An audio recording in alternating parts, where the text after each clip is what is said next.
Do you have a Checkride coming up? And are you looking for a way to make passing even easier?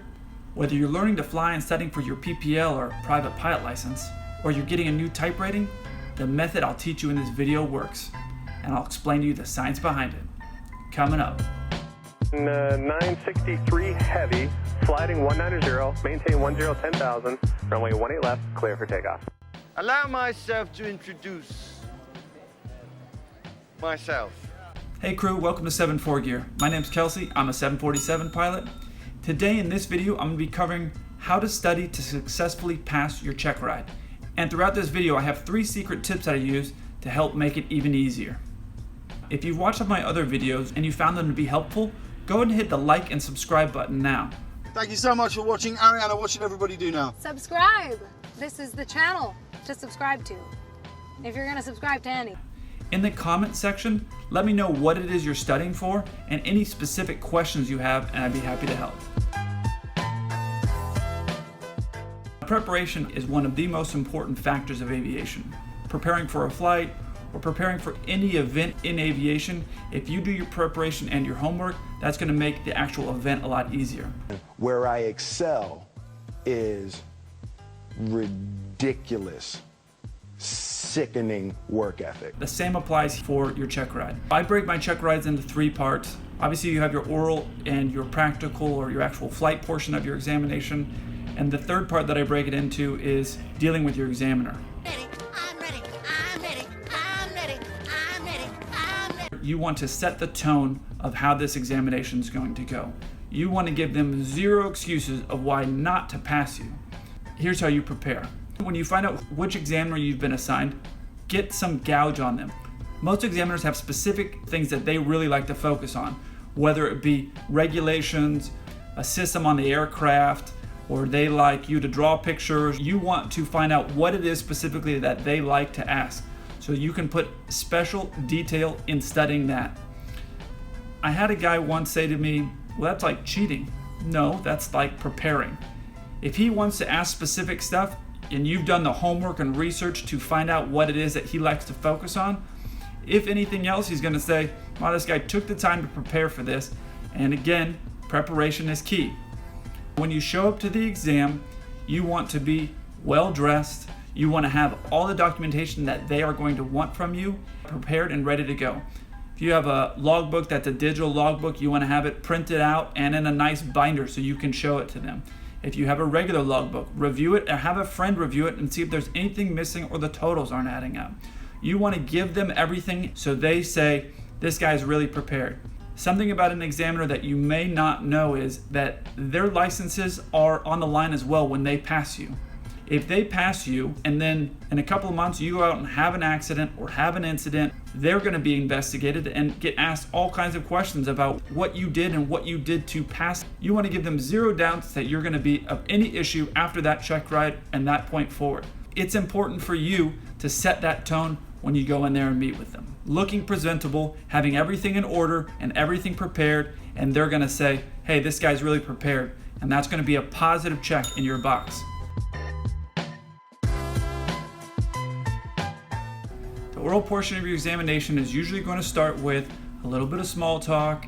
Generally, the examiners are looking to, 1, get an idea of who you are, hopefully calm you down a little bit. They realize that you're nervous. After you get through the small talk, and they'll say, all right, let's get started with your exam. Now they're going to start asking you questions, systems of the aircraft, limitations of the aircraft. Now, obviously, I can't go and tell you what each examiner is going to ask. Every examiner is different. Every Checkride is different. However, here are some general rules that you can use to make the oral portion go easier. Draw. If you draw on paper, on the whiteboard or chalkboard or whatever is in the room where you're at, there's 2 things that are going to happen. 1, if he or she asks you electrical system of the aircraft, and you start drawing out, this is how the electrical system of this aircraft works, there's 2 things that are going to happen. 1, it's going to make it easier for you to start visually seeing the things that you've been reading about and studying about for the last several weeks or months, and you're going to be able to start remembering details because you've looked at the schematics. If you've done your homework, you've looked at the schematics and you know these are the different things that are powered on these different systems. So if you start drawing it, it's going to show the examiner, wow, this guy knows it so well that he can draw it. Here's the other thing it's going to do. It's going to chew up some time. So your examiner's got a certain allotted amount of time that usually they're able to do the exam. The longer you take as you go through that process, the more time you start chewing up, the less time they're going to spend digging into other aspects of your oral exam. The last tip about your oral exam that's very important is to answer the question that you're asked and nothing more. What will happen in some cases is the examiner will say, how does the landing gear come up? And if it's electrically then or hydraulically or however it's powered, that is your answer. It comes up electrically.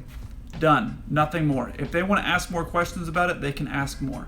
If he starts asking you, how does it come up electrically? And you start getting into this very convoluted explanation of how it all works, more likely than not, he understands the systems of the plane better than you do. That's why he's the examiner. So if you start getting into all these very complex explanations, he's going to start going, oh, okay. And you're going to start digging a hole. When they ask you a question, your response is that answer, nothing more. Now that takes practice because every pilot, all of us have been studying hard and you're preparing for this exam. And so you've read deep into every system to understand it. It's human nature to start trying to say everything that you know about that because that's what you get taught in school is when you get asked a question, answer as much of it as you can and you'll get the most amount of credit possible. That is not true when it comes to these oral exams. Oh my God, I did. Is this bad? They ask you a question, you give them that answer and nothing more. And just leave it there. So when he asks you that question, how many wings does the plane have? Your answer is 2. And then you just stare at him. He'll probably laugh and then he or she will start asking more questions about it. But you want to answer each question concisely. If they want to know more, they'll ask more. And that takes practice. So when you're going through your flashcards or you're practicing with the other pilot that you're studying with, practice those types of answers. Limitations that you're going to have on the aircraft and limitations for airspace that you're allowed to go into or anything like that. Here's what I do. I make flashcards. And I don't use the paper flashcards, I use the digital flashcards. I make them either on your computer or on your phone. I use an iPhone and I have an iPad. So what I do is I make them on there and it shares them on both. That way, no matter where I'm at, if I have 10 or 20 minutes and I'm waiting for to go do a medical or I'm waiting for a friend, I have those flashcards with me all the time. And I can pull them out and I can flip through them and look them over and I break them into categories, which you don't have to do, but have your flashcards out. And there's a lot of different apps. They are free. Put them in there and just start reviewing them. Here's a secret tip when preparing for your oral and doing your studying. Obviously, it's a lot of information to process, and regardless of how many years you've been flying, everybody hates studying different systems. Well, I mean, if you're me, I personally don't enjoy reading about hydraulic systems or electrical systems of an aircraft. I do it because I want to be good at what I do and I want to know what I'm doing in my job, but it's not something that I think about at night like, man, I can't wait till tomorrow and I can read the electrical system. When I'm studying, I listen to classical music. There's research that's been done that shows in listening to classical music, Mozart is one that's really common. If you're listening to classical music, that will help your retention rate of what you're studying. So when I'm studying flashcards or drawing different systems of the aircraft, I'm listening to that type of music. Scientifically, it's proven that as you listen to that music, your retention rate is going to be higher. I am not the smartest guy. What an idiot! So I'm using every possible advantage that I can to make this easier and smoother for me. When I'm studying and I'm preparing for my oral portion, whether it be limitations or practice drawing the different systems of the aircraft, I listen to classical music. You can, again, get it for free, listen to it off of YouTube, listen to it off of Spotify, and you will find your retention rate is going to be higher.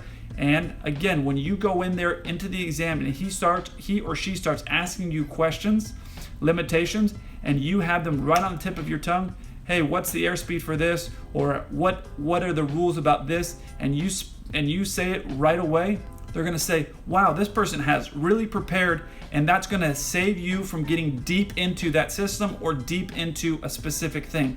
If you start floundering and you don't know and you can't remember those things, all that's going to cause them to do is start to ask more and more. So on the first several questions they ask you about a specific system, if you can say, this is a limitation regarding this system or this airspace, if you have that because you've been reading it off of your flashcards and practicing them, is make the oral portion of your Checkride go a lot smoother, and they're going to be a lot happier with where you're at in regarding your preparation.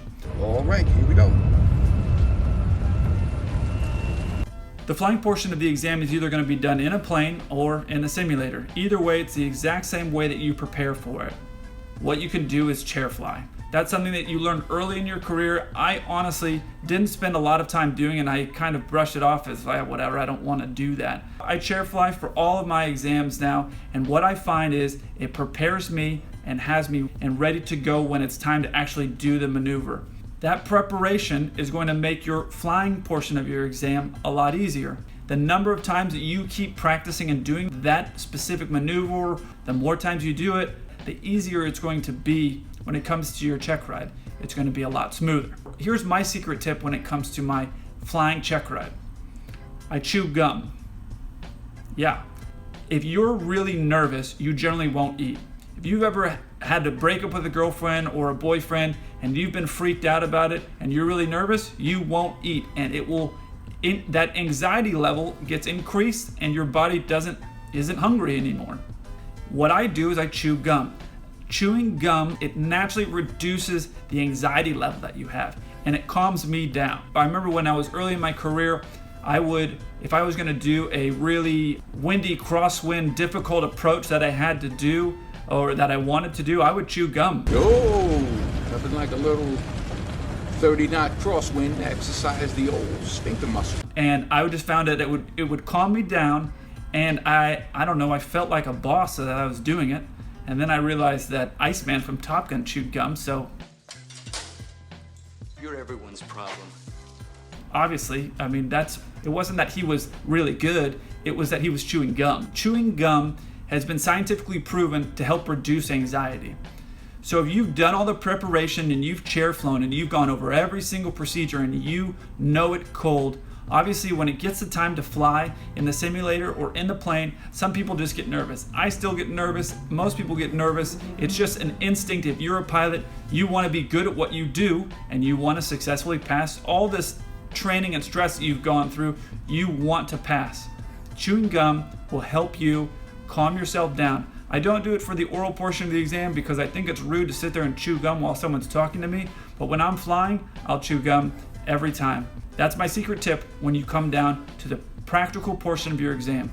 Chew some gum and pass your Checkride. Here's my third secret tip, and I started doing it the last 2 exams. I find a song or a couple of songs that gets me pumped up and makes me feel really confident.